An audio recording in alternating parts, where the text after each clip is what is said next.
Sir, ഇപ്പോൾ parliament ആക്രമണം കഴിഞ്ഞിട്ട് ഇന്ന് മൂന്നാം ദിനം അമിത്ഷാ ഇതുവരെ പ്രതികരിച്ചിട്ടില്ല. കുറച്ച് നാളുകളുടെ സംഭവങ്ങൾ പരിശോധിച്ചാൽ മണിപ്പൂർ മുതൽ ഈ പാർലമെൻറ്റ് പുകയാക്രമണം വരെയുള്ള വിഷയങ്ങൾ പരിശോധിച്ചാൽ വളരെ വ്യക്തമായിട്ട് കേന്ദ്രത്തിൻ്റെ അധികാരത്തിൽ നിന്ന് വരുന്ന സമീപനം എന്ന് പറയുന്നത് ജനാധിപത്യ വിരുദ്ധമാണ് എന്ന് വ്യക്തമാക്കപ്പെടുകയാണ്. മണിപ്പൂർ എന്ന് പറയുന്നത് വളരെ ഭീകരമായിട്ടുള്ള ഒരു അന്തരീക്ഷത്തിലാണ്, ഇപ്പോഴും അങ്ങനെ തന്നെയാണ്. മണിപ്പൂരിൽ അത്രമാത്രം ഭീകരമായ കാര്യങ്ങൾ നടക്കുക, സ്ത്രീകളെ കൂട്ടമായിട്ട് ബലാത്സംഗം ചെയ്യുക, ഇന്ത്യക്ക് അപമാനമുണ്ടാകുന്ന തരത്തിലേക്ക് കാര്യങ്ങൾ മാറുക, അതൊക്കെ ചെയ്തിട്ട് പാർലമെൻറ്റാണ് ഇന്ത്യയെ സംബന്ധിച്ചിടത്തോളം ഇന്ത്യൻ ജനാധിപത്യത്തിൻ്റെ കേന്ദ്രം എന്ന് പറയും. ആ പാർലമെൻറ്റിൽ അതിനെക്കുറിച്ച് സംസാരിക്കാനായിട്ട് പ്രധാനമന്ത്രിയോ അതേപോലെ ആഭ്യന്തരമന്ത്രിയോ തയ്യാറായിരുന്നില്ല എന്നാണ്. പ്രതിപക്ഷം വളരെ ശക്തമായിട്ട് ആവശ്യപ്പെട്ടു പ്രധാനമന്ത്രി മറുപടി പറയണം എന്ന്. പക്ഷേ ഒരിക്കലും അദ്ദേഹം മറുപടി പറയാനായിട്ട് തയ്യാറായില്ല, അദ്ദേഹം മൗനിയായിരുന്നു എന്നുള്ളതാണ്. ഇത്തരത്തിൽ ഗുരുതരമായിട്ടുള്ള പ്രശ്നങ്ങൾ നടക്കുന്ന സമയത്ത് ഇവർ മൗനികളായി മാറിയാൽ എങ്ങനെയാണ് ജനാധിപത്യ പ്രക്രിയ ശരിയായ രീതിയിൽ പ്രവർത്തിക്കുക? ഇപ്പോൾ സംഭവിച്ചത് തന്നെയാണ്. പാർലമെൻറ്റ് ആക്രമിക്കപ്പെട്ടു. ആക്രമണം ശരിക്കും പുകബോംബുകളാണ്, ശരിയാണ്. പുകബോംബുകൾക്ക് പകരം മറ്റേ ബോംബുകളായിരുന്നെങ്കിൽ എന്ത് സംഭവിക്കുമായിരുന്നു, എന്ത് വാർത്തയായിരുന്നു അതിനെ സൃഷ്ടിക്കാനായിട്ട് കഴിയുക. അപ്പോൾ അത്ര ഭീകരമായിട്ടുള്ള രീതിയിൽ പാർലമെൻറ്റ് ആർക്കും വേണമെങ്കിൽ ആക്രമിക്കാവുന്ന തരത്തിൽ സുരക്ഷിതത്വം തകർന്ന് തരിപ്പണമായിരിക്കുന്നു എന്നാണ്. ഈ സുരക്ഷിതത്വത്തിൻ്റെ വീഴ്ചയിൽ ആരാണ് ഉത്തരവാദി? ആഭ്യന്തരമന്ത്രി അമിത്ഷാ തന്നെയാണ്. പക്ഷേ എന്തുകൊണ്ട് അദ്ദേഹം അത് ജനങ്ങളുടെ മുന്നിൽ പറയാനായിട്ട് തയ്യാറാവുന്നില്ല? എന്താണ് പറ്റിയത്? സുതാര്യമായ കാര്യങ്ങൾ ഇങ്ങനെയൊക്കെയാണ് സംഭവിച്ചിരിക്കുന്നത്. ഗവൺമെൻറ് വീഴ്ച പറ്റിയിട്ടുണ്ടോ? ആഭ്യന്തര വകുപ്പിന് വീഴ്ച പറ്റിയിട്ടുണ്ടോ? ആ വീഴ്ച പറ്റിയിട്ടുണ്ടെങ്കിൽ അത് പാർലമെൻറ്റിൽ തുറന്നു പറയേണ്ടതാണ്. അത് തുറന്നു പറയാൻ പോലും തയ്യാറില്ലാത്തതായിട്ടുള്ള സാഹചര്യം. ഇവരിങ്ങനെ തുടങ്ങിയാൽ ഗൗരവമായ വിഷയങ്ങളുണ്ടാകുന്ന സമയത്ത് ഇവരെല്ലാം മൗനികളായി മാറിയാൽ എങ്ങനെ ജനാധിപത്യം പ്രവർത്തിയാവാം? അല്ല, ഇത് മണിപ്പൂർ സംഭവം ഉണ്ടായപ്പോഴും ഒരു ഇതേപോലെ സഭയിൽ വളരെ അദ്ദേഹം പ്രധാനമന്ത്രി മറുപടി പറയണം, ഒരു 1.5 മാസം വരെ അദ്ദേഹം മൗനമായിരുന്നു. അല്ല, രാഷ്ട്രീയമായിട്ട് ശരിയല്ല മൗനം എന്ന് പറയുന്നത്. ചോദ്യങ്ങൾ ഉയരുന്ന സമയത്ത് ചോദ്യങ്ങൾക്ക് ഉത്തരം കിട്ടണം. ആ ഉത്തരം എന്ന് പറഞ്ഞാൽ പാർലമെൻറ്റിലാണ് കിട്ടേണ്ടത്. പാർലമെൻറ്റിൽ ഉത്തരം കിട്ടുക എന്ന് പറഞ്ഞാൽ ഇന്ത്യയിലെ ജനങ്ങൾക്ക് മുഴുവനായിട്ട് ലഭിക്കേണ്ടതായിട്ടുള്ള ഉത്തരമാണ്. ഇന്ത്യയിലെ ജനങ്ങളാണ് ചോദിക്കുന്നത് എന്താണ് അവിടെ സംഭവിച്ചിരിക്കുന്നത്, എന്ത് സമീപനമാണ് നമ്മളുടെ ഗവൺമെൻറ് ആ കാര്യത്തിൽ എടുത്തിരിക്കുന്നത്. അത് പറയാതിരിക്കുകയും അതിൽ മൗനം ദീക്ഷിക്കുകയും ചെയ്യുക എന്ന് പറഞ്ഞാൽ ജനാധിപത്യത്തെ പരിഹസിക്കുക എന്നാണ്. ജനാധിപത്യം വേണ്ട, എനിക്കിഷ്ടമുള്ളപ്പോൾ സംസാരിക്കും, എനിക്കിഷ്ടമുള്ളപ്പോൾ സംസാരിക്കില്ല. അങ്ങനെ തൻ്റെ ഇഷ്ടത്തിനനുസരിച്ച് സംസാരിക്കാതിരിക്കുകയും ചെയ്യുന്നതാണ് ഒരു പ്രധാനമന്ത്രിയുടെയോ ആഭ്യന്തരമന്ത്രിയുടെ ചുമതല എന്ന് വിശ്വസിച്ചാൽ നമ്മൾ ജനാധിപത്യ വിശ്വാസികളാകില്ല.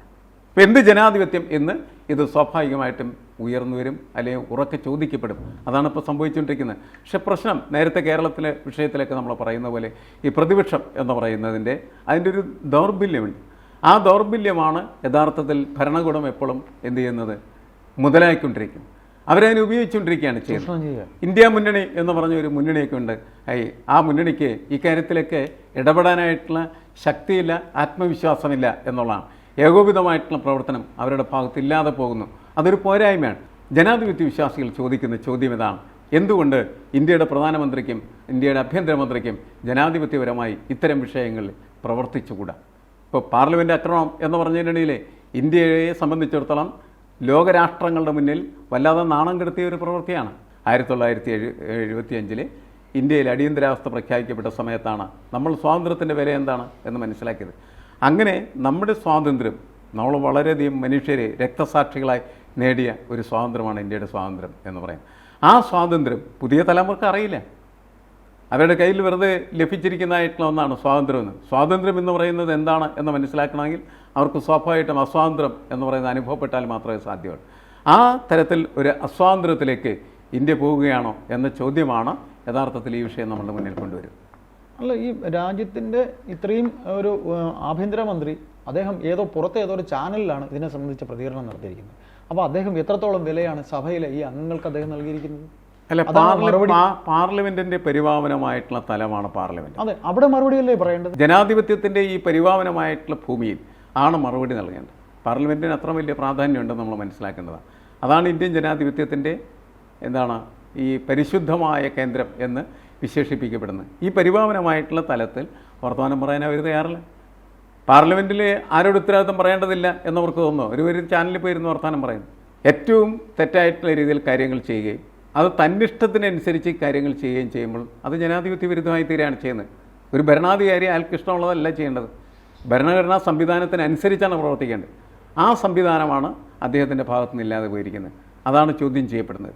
അപ്പോൾ സാർ 3 സംസ്ഥാനങ്ങളിൽ അവർക്ക് വിജയം ഉണ്ടായി. ഈ 3 സംസ്ഥാനങ്ങളിലെയും വിജയത്തിൽ അവർക്ക് കിട്ടിയ മാർക്ക് പെട്ടെന്ന് ഇതാ പോയിരിക്കുന്നു. അല്ല, അതൊക്കെ നമുക്കിങ്ങനെ പെട്ടെന്ന് അങ്ങോട്ടും ഇങ്ങോട്ടൊക്കെ തോന്നുന്ന കാര്യങ്ങളായിരിക്കും. കാരണം എന്താണെന്ന് വെച്ചാൽ ഈ തെരഞ്ഞെടുപ്പിന് മുമ്പുള്ള കാലഘട്ടങ്ങൾ, അതായത് മണിപ്പൂർ സംഭവം എന്ന് പറയുന്നത് BJP വല്ലാതെ ബാധിച്ച പ്രശ്നമാണ്. അതെ, BJPയിലെ ഒരുവിധം ബോധമുള്ള നേതാക്കൾക്കാർക്കും അത് ശരിയാണ് എന്ന് പറയാനായിട്ട് കഴിയുമായിരുന്നില്ല. അത് തെറ്റായ സമീപനമായിരുന്നു. തീർച്ചയായിട്ടും ആ തെറ്റായിട്ടുള്ള സമീപനത്തെ ന്യായീകരിക്കാൻ പറ്റാത്തതായിട്ടുള്ള ഒരുപാട് ആളുകൾ BJPയിലുണ്ടായിരുന്നു, അവരുടെ നേതൃത്വത്തിലുണ്ടായിരുന്നു. പക്ഷേ അതെല്ലാം കഴിഞ്ഞ് തെരഞ്ഞെടുപ്പ് സമയത്ത് വളരെ കൃത്യമായി മെഷീനറി പ്രവർത്തനത്തിലൂടെ വളരെ ശക്തമായിട്ടുള്ള രീതിയിൽ തിരിച്ചു വരാൻ കഴിയുകയും കോൺഗ്രസിൻ്റെ 2 സംസ്ഥാനങ്ങൾ പിടിച്ചെടുക്കുകയും ചെയ്ത് വലിയ തരത്തിൽ അവർ ഭരണത്തിലേക്ക് തിരിച്ചു വരുന്നു എന്ന് പറഞ്ഞ സന്ദേശം ഉണ്ടാക്കിയ സമയത്താണ് ഈ പാർലമെൻറ്റിൽ ഈ സംഭവങ്ങൾ ഉണ്ടാവുകയും ആ സംഭവങ്ങൾ ചിലപ്പോൾ ഉണ്ടാകും, ഇല്ലെന്ന് നമുക്ക് പറയാൻ പറ്റില്ല. പക്ഷേ സംഭവങ്ങൾ ഉണ്ടായിക്കഴിഞ്ഞാൽ എങ്ങനെയാണ് അതിനെ പ്രതിരോധിക്കേണ്ടത്, എങ്ങനെയാണ് അതിനെ സമീപിക്കേണ്ടത്, എങ്ങനെയാണ് സത്യസന്ധമായിട്ടുള്ള രീതിയിൽ അതിലിടപെടേണ്ടത്, എങ്ങനെ ജനങ്ങളുടെ വിശ്വാസം വീണ്ടെടുക്കാനായിട്ട് കഴിയും, ആ അന്വേഷണമൊന്നും അല്ല ഉണ്ടായത്. അതിന് പകരമായിട്ട് തന്നിഷ്ടമാണ് കാണിച്ചിരിക്കുന്നത്. ജനാധിപത്യ വിരുദ്ധമായിട്ടുള്ള രീതിയിൽ പ്രവർത്തിക്കുകയാണ് ചെയ്യുന്നത്. പ്രധാനമന്ത്രി അദ്ദേഹത്തിന് ഇപ്പോൾ ഉണ്ടായ ഹൈപ്പ് എന്ന് പറയുന്ന ഒരു വലിയ ഹൈപ്പ്, ലോകരാഷ്ട്രങ്ങളിൽ നരേന്ദ്രമോദിക്കുണ്ടായ ഹൈപ്പ് ഈ 3 സംസ്ഥാനങ്ങളിലെ വിജയം എന്ന് പറയുന്ന ലോകസഭയിലേക്ക് ഇതാ വീണ്ടും BJP വരുന്നു എന്ന് തോന്നുന്ന രീതിയിലൊരു പ്രതീതിയാണ് ഉണ്ടായത്. അല്ല, നരേന്ദ്രമോദി വീണ്ടും അധികാരത്തിലേക്ക് വരും എന്ന സന്ദേശമാണ് ആ തെരഞ്ഞെടുപ്പിലൂടെ ഉറപ്പിക്കപ്പെട്ടത്. അതിന് വലിയ ഇളക്കം തട്ടുമെന്ന് ഞാൻ കണക്കാക്കുന്നില്ല. പക്ഷെ പ്രശ്നം എന്താണെന്ന് വെച്ചാൽ വളരെ കൃത്യമായിട്ട് ഇടപെടൽ നടത്തേണ്ടതായിട്ടുള്ള വിഷയങ്ങളിൽ ഇങ്ങനെ കാലിടറുന്ന ഒരാളാണ് പ്രധാനമന്ത്രിയും അതുപോലെ തന്നെ നമ്മുടെ ആഭ്യന്തരമന്ത്രി അമിത്ഷാ എന്ന് വരുന്നത് നല്ലതല്ല. അതാണ് പ്രശ്നം. അല്ല സാർ, അത് അങ്ങനെ തോന്നുന്നുണ്ടോ സാർ? അവർ കാലിടുന്നത് കൊണ്ടാണ് അവർ അത്തരത്തിലൊരു അവർക്ക് എന്ത് പറയണമെന്ന് അറിയാത്തത് കൊണ്ടാണ് അവർ മിണ്ടാത്തതെന്നോ അങ്ങനെ ഒരു തോന്നലുണ്ടോ? അത് ഇനി അവർക്കറിയാൻ പാടില്ലാത്തത് കൊണ്ടല്ലോ സംസാരിക്കുന്നത്. ഒരു ഉത്തരം കണ്ടെത്താനുള്ള ശ്രമത്തിലായിരിക്കില്ലേ? അതായിരിക്കില്ല അവർ ഉത്തരം കണ്ടെത്താനായിട്ട് ശ്രമിക്കുന്നുണ്ടാകാം. പക്ഷേ വീണ്ടും വീണ്ടും എന്ത് ചെയ്യുന്നു, താമസിച്ചു പോകുന്നു. അതായത് ഈ ഇത്രയും ദിവസമായി കഴിഞ്ഞിട്ടും ഇതിനകത്ത് മറ്റു കാര്യങ്ങളൊന്നുമില്ലല്ലോ. ആ പാസ് കൊടുത്തിരിക്കുന്ന ഒരു BJP MPയുടെ അതെ, പാസ് കൊടുത്തിരിക്കുന്ന BJP MP ആണ്. അദ്ദേഹം വളരെ നിഷ്കളങ്കമായിട്ട് പറഞ്ഞു, എനിക്കറിയാൻ പാണ്ടായിരുന്നല്ലോ. ആര് ചോദിച്ചാലും പാസ് കൊടുക്കുന്ന ആൾക്കാരെ MP-മാർ മാറിയാൽ ഇങ്ങനെയാണ് സംഭവിക്കാം. അല്ല, പ്രതികരിച്ച കേരളത്തിലുള്ള കോൺഗ്രസ് MP-മാരെ സസ്പെൻഡ് ചെയ്തിട്ട് അല്ല, കേരളത്തിലുള്ള MP-മാരെ മാത്രമല്ല, അതിനെതിരെ പ്രതികരിച്ച നിരവധി ആളുകളെ സസ്പെൻഡ് ചെയ്യുകയാണ് ചെയ്യുന്നത്. ചോദ്യം ചെയ്യുക എന്ന് പറയുന്നത് പ്രതിപക്ഷത്തിന്റെ മുഖ്യ ചുമതലകളിലൊന്നാണ്. അതെ, പ്രത്യേകിച്ച് ഇത്തരം വലിയ വീഴ്ചകൾ ഉണ്ടാകും. അങ്ങനെ വലിയ വീഴ്ചകൾ ഉണ്ടാകുമ്പോൾ അതിനെ ചോദ്യം ചെയ്യുന്ന ആളുകളെ സസ്പെൻഡ് ചെയ്യാൻ പോയാൽ എന്ത് ജനാധിപത്യമാണ് അവനോട് പ്രവർത്തിക്കുന്നത്? ഒരു ജനാധിപത്യമില്ല എന്ന് ഞങ്ങൾ ഫാസിസ്റ്റ് സർക്കാരാണ് എന്ന് പ്രഖ്യാപിക്കുകയാണ് ചെയ്യുന്നത്. അല്ലെങ്കിൽ ഞങ്ങൾ ഏകാധിപത്യ സർക്കാരാണ്, ഞങ്ങൾ വിചാരിക്കുന്ന കാര്യങ്ങളാണ് ഇവിടെ നടപ്പിലാക്കാനായിട്ട് കഴിയുകയുള്ളൂ, നിങ്ങൾ സംസാരിക്കേണ്ട എന്ന് പ്രതിപക്ഷത്തിനോട് പറഞ്ഞാൽ പിന്നെ എങ്ങനെയാണ് പാർലമെൻറ്റ് സമ്പ്രദായം എന്ന് പറയുന്നത് ജനാധിപത്യ പ്രക്രിയത്തെ നിലനിൽക്കുക? സാധ്യമായ കാര്യമാണ്. നമ്മുടെ ജനാധിപത്യം തന്നെയാണ് താറുമാറായിക്കൊണ്ടിരിക്കുന്നത്. ഇവിടെ ജനാധിപത്യം ഇല്ല എന്ന് ഉറക്കെ പ്രഖ്യാപിച്ചുകൊണ്ടിരിക്കുകയാണ് ചെയ്യുന്നത്. അമിത്ഷായുടെ ഈ മൗനവും അതേപോലെ തന്നെ അദ്ദേഹത്തിൻ്റെ ചാനലിൽ പോയിരുന്ന സംഭാഷണത്തിൽ നിന്ന് നമ്മൾ മനസ്സിലാക്കേണ്ട കാര്യമാണ് ഞങ്ങൾ ജനാധിപത്യത്തെ ബഹുമാനിക്കുന്നില്ല എന്ന്. എന്തായാലും ഇന്ത്യയുടെ പ്രധാനമന്ത്രിയും ആഭ്യന്തരമന്ത്രിയും ജനങ്ങളോട് അതിനുള്ള മറുപടി ഏറ്റവും അടുത്ത് തന്നെ പറയും. എന്താണ് സംഭവിച്ചത് എന്ന് അറിയാം. നമുക്ക് കാത്തിരുന്ന് അത് കാണാം. ശരി. കൂടുതൽ വാർത്തകളും വിശേഷങ്ങളും നിങ്ങളിലേക്ക് എത്താൻ ABC മലയാളം സബ്സ്ക്രൈബ് ചെയ്യുക, ബെൽ ബട്ടണും അമർത്തുക.